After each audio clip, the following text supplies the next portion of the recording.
sër maa ngi lay nuyu. maa ngi lay fay. macha allah tey nag bésu sargal la ñuy sargal yéen ñi nga xam ne yéen a doon ay jigéen di def liggéey bu am solo ci Sénégal ci secteur yëpp mu nekk nag loo xam ne mbégte la ñun tamit aussi ñu ñëw assister leen rawatina li nga xam ne moo nekk milieu médiatique beeg ñi nga xam ne ñoo nekk ay acteurs actrices yéen tamit ngeen di yëngu ci wàllu série def liggéey bu am solo. maa ngi lay nuyu sëñ bi j'espère que yéen ñëpp yéen a ngi ci jàmm. ñu ngi ci jàmm kay ku neex la. Bah, sant yàlla man j'ai été surpris de voir que dañ ma nominé. mais c'est normal. Ouais, di leen wax ni leen Fatoumata ak Seynabou Diallo c'est pas la même chose am nañu tuuti kii rek. mais à part ça voilà quoi maa leen di ziyaare ñëpp. mais liggéey bi nga def ci série bi macha allah de séance mu am solo lool gars yi di leen bàyyi xel est-ce que yomb na facile c'est facile. C'est pas facile franchement yombul parce que des fois da ngay génn sa kër fajar delluwaat fa fajar enchaîné waat yeneen tournage wax dëgg fa yàlla c'est pas facile en plus day jouer ci sa ay émotions genre émotion bu la laaj war nga ko indi pleurs cris et tout ça dañuy dox di xuloo entre ñun mais après on se sent mal après on dit on est désolé et tout ça des fois aussi ñu jouer jooy buñ ne coupé ñu reetaan ma ni ko xoolal li ñuy liggéey ñi ñaa ngi jooy et tout ça mais yombul nag franchement yombul.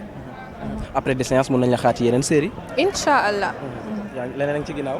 incha allah leneen ci gannaaw incha allah. yaa ngi koy wax léegi yaa ngi def liggéey bu am solo ci série de séance mais avant li nga xam ne moo nekk actrice bi ci lan nga doon yëngu bañ gis la jël la. man dama doon travailler en tant que nounou. doon travailler en tant que nounou du coup ki ma doon liggéeyal moom moo bind Karma. donc moo ma proposé pour ma def casting. Au début j'avais très peur mais ma demandé permission sama yaay elle m'a dit ok ma dem def ci casting ñu jël ma. après réussir mbir mi. waaw.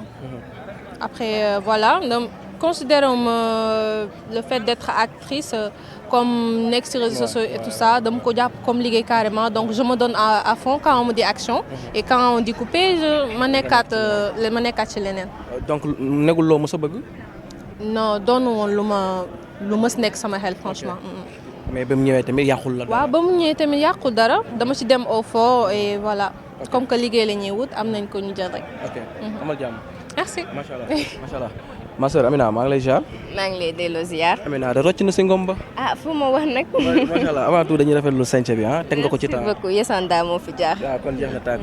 tey nag bésu mbégte la Only Women Awards di sargal jigéen yi nga xam ne ñoo nekk ci réew mi def liggéey bu am solo ci secteur bu munti doon yéen ngeen nekk ay actrices aussi ñu boole leen si ne leen ñëw leen ngeen bokk ci mbir mi. d'accord dëgg la loolu contentement rek lañ si am parce que nit booy liggéey da ngay ñaan ñu ràññee la si li ngay def kontaan naa si parce que Déchéance sama premier projet la maa ngi doogay def projet sama premier rôle la donc si j'ai une nomination venant de mon premier projet c'est une grande joie pour moi même si je ne gagne pas je suis contente d'être nominée oui franchement.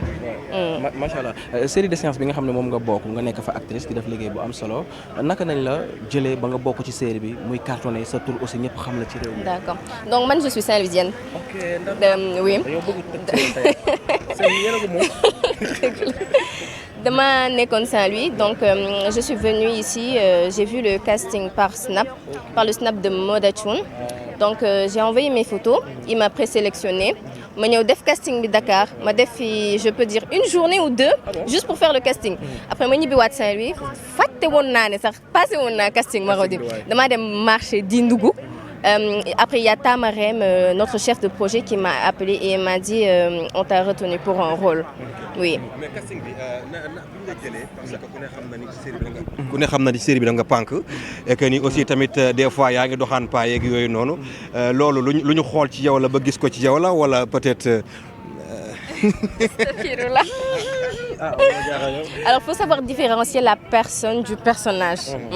Man, je joue le rôle parce qu'on me l'a donné. Okay. Donc, bu may si dem dama si dem ba jeex réewande bi nag moo ngi si man tuuti.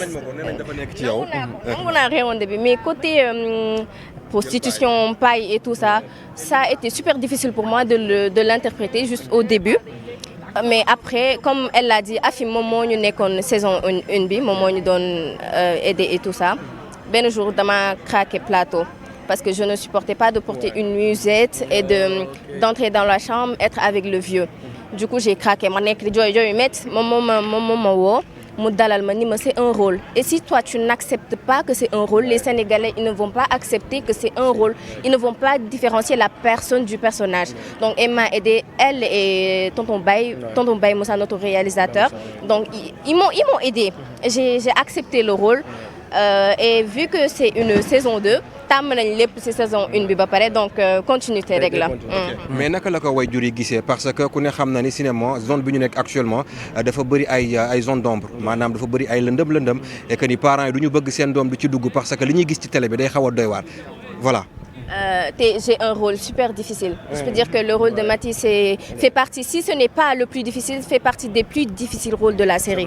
Donc ma mère, elle m'a comprise, elle a su que c'était un rôle, elle est super ouverte d'esprit, donc dalal na ma nee na ma demal c'est un travail donc demal mais sama papa mon ancien combattant là c'était super difficile pour lui d'accepter. Il a toujours pas accepté mais il sait que c'est ma passion donc il essaie de me guider voilà. macha allah mais est-ce que yaa ngi ciy gis sa bopp parce que dañuy gis gars yi naan yéen ñi nga xam ne yéen ay actrices yi da ngeen ci dugg pour buzz dugg ci pour tour mais li ngeen bëgg amoo leen ko ci. Franchement maa ngi ciy gis sama bopp parce que man de base j'étais pas trop cinéma. C'était pas ma passion. J'ai juste tenté par chance mais bi ma si duggee gis li si nekk dama kontaan. Dama dem ba bëgg ko en fait. J'ai eu la chance d'avoir démarré par Marodi TV en fait. C'est une grande maison de production donc ils ne peuvent pas se permettre yenn yi donc ils nous mettent à l'aise et voilà ñoom ñoo ñuy jàppale ba ñu def suñu liggéey nuñ ko war a defee. est-ce que en dehors du cinéma est-ce que yaa ngi yëngu ci beneen domaine parce que ku ne xam na ni Saint-Louis nga jógee ñëw Dakar nekk fii est-ce que du metti ci yow. Non parce que jóge Saint-Louis dem Dakar tàmm naa ko bi ma nekkee xale donc continuité rek la mais pour comment métier bi je suis étudiante en licence 3 filière anglaise à l'université virtuelle du Sénégal et à côté je suis modèle photo aussi donc voilà loolu laay def plus cinéma bi. ok instant bi kon yaa ngi Dakar dematoo Saint-Louis da nga toog. non damay dem Saint-Louis xalaatuma ko damay dem de dès que j'ai du temps libre damay dem seeti sama yaay parce que sama yaay foofu la nekk. mais yaa ngi wax da nga modèle photo nga en même temps tu es étudiante nga boole koog li nga xamante ni moo di métier bi naka ngay def pour gérer trois postures yooyu nga xamante ni moom ngay gérer aussi tamit est-ce que art bi mi ngi lay fay parce que ku ne xam na ni cinéma bi gars yi dañ naan fayul yéen a ngi sañse yéen a ngi lekk yéen a ngi dëkk yéen a ngi dawal oto dawalagoo oto. amiin yaa rabbi. mais est-ce que mi ngi fay. man personnellement ça va.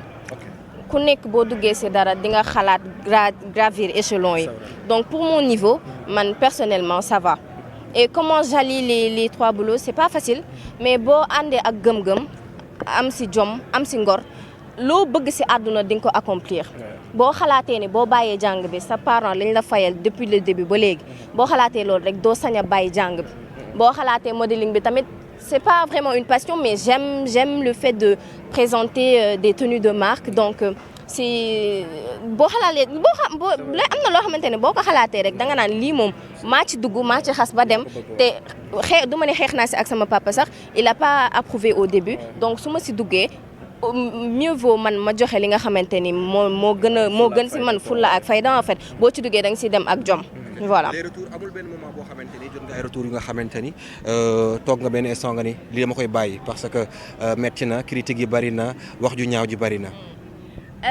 Ça va vous choquer mais le rôle de Maty n'a pas trop eu de retour négatif.